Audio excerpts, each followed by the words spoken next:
بسم اللہ الرحمن الرحیم۔ السلام علیکم ناظرین، میں طارق اسماعیل ساگر آپ کی خدمت میں اہم ترین گزارشات کے ساتھ حاضر ہوں۔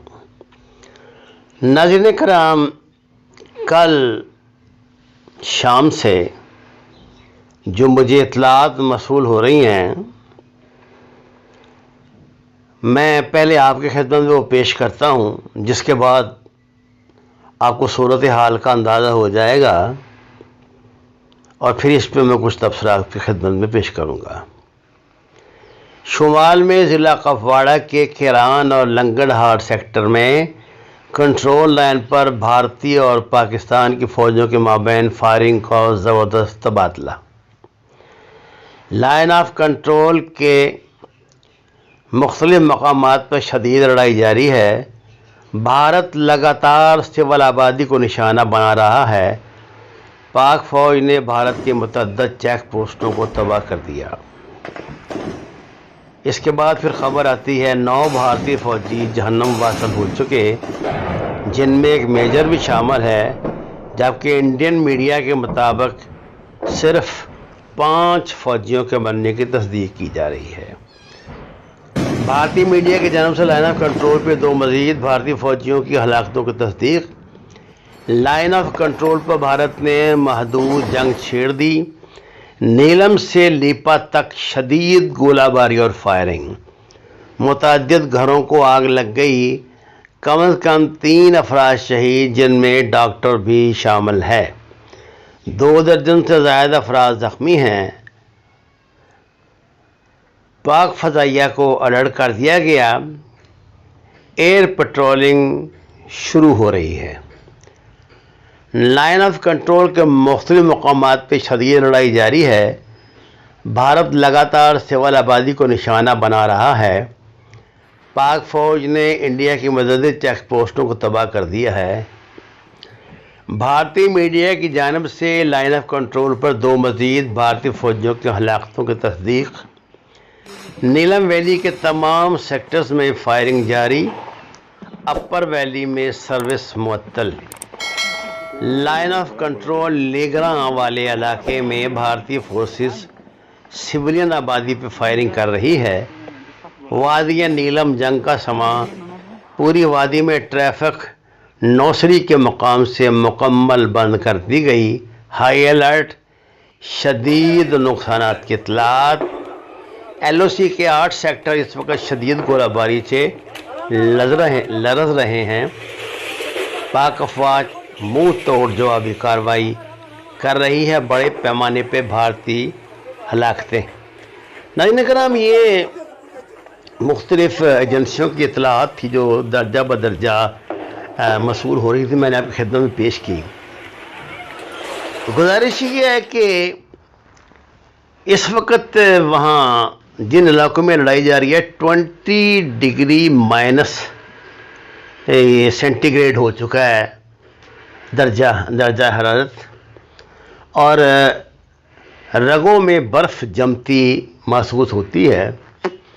یہ اطلاعات ہیں کہ بھارتی فوجیوں نے اتنی شدید برف باری میں اپنے موجودہ یونیفارم کے ساتھ لڑنے سے انکار کر دیا ہے،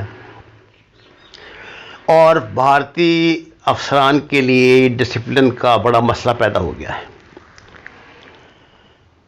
میں نے آپ کو یہ بات پچھلے 4-5 ماہ سے بتاتا آ رہا ہوں کہ بھارت اس مرتبہ نومبر، دسمبر میں، جنوری میں پاکستان کے ساتھ کوئی بڑا ایڈونچر ضرور کرے گا۔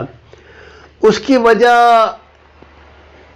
یہ نہیں کہ امریکہ میں قیادت بدل گئی ہے، یہ بھارت کے اپنے منصوبے ہیں پرانے۔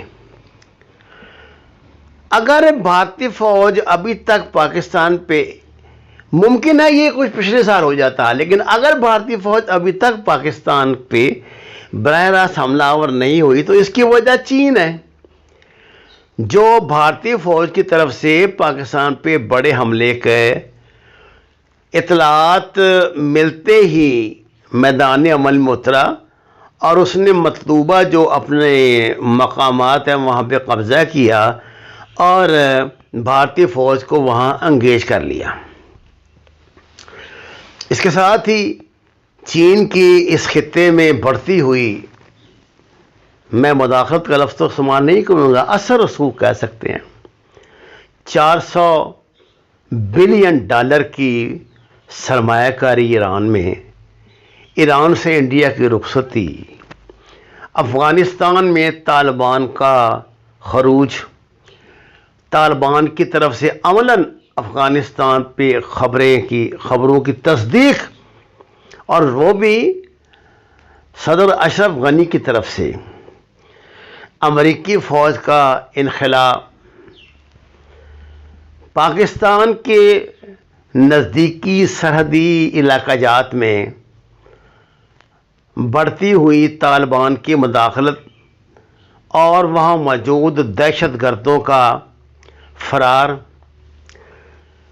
یہ ایسی صورتحال تھی جس کے بعد بھارت کو پاکستان پہ حملہ کرنا ہی تھا۔ دیکھیے نا، جب نیپال، مالدیپ، سری لنکا، اب تو بھوٹان بھی، اب تو بنگلہ دیش بھی بھارت کے ساتھ اس نوعیت کے تعلقات نہیں رہے جس کے پہلے تھے، اور اس کی وجہ چین کا اس علاقے میں بڑھتا اثر و نفوذ ہے۔ بھارت کے پاس صرف ایک مضبوط وکٹ ہے جس پہ وہ کھیل رہا ہے، اور وہ ہے امریکہ کا یہ عزم، امریکہ کے یہ ارادے کہ وہ سی پی سی کو یہاں سے نہیں گزرنے دے گا، کیونکہ مین لائن جو سی پی سی کی وہ تو یہی ہے جن علاقوں میں لڑائیاں ہو رہی ہیں، اور ان علاقوں میں ایسا مخدوش ماحول پیدا کر کے امریکہ سی پی سی کو بہر صورت روکنے کی کوشش کرے گا۔ پاکستان کی طرف سے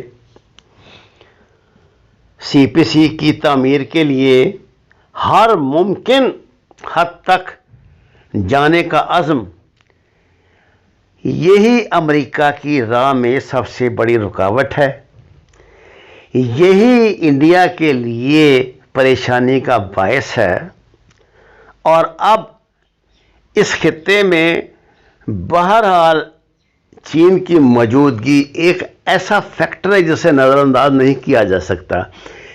انڈیا کا پروگرام یہ تھا کہ وہ نومبر میں پاکستان پہ آل آؤٹ اٹیک کرتا، لیکن اس نے میدان جنگ یہی بنانا تھا، یہ جو گلگت سکردو اور سیاچن تک کا اس نے بارڈر پھیلانا تھا، پنجاب اور سندھ میں، راجستھان میں، اور یہ جو نیچے والا ہمارا سیالکوٹ کے سامنے والا کشمیر ہے، یہاں پہ اس نے پاکستانی فوج کو پہ حملہ کرنے کے بجائے اپنا دفاع کرنا تھا، اور انہوں نے اس کے بہت پکے بندوبست کیے ہوئے تھے۔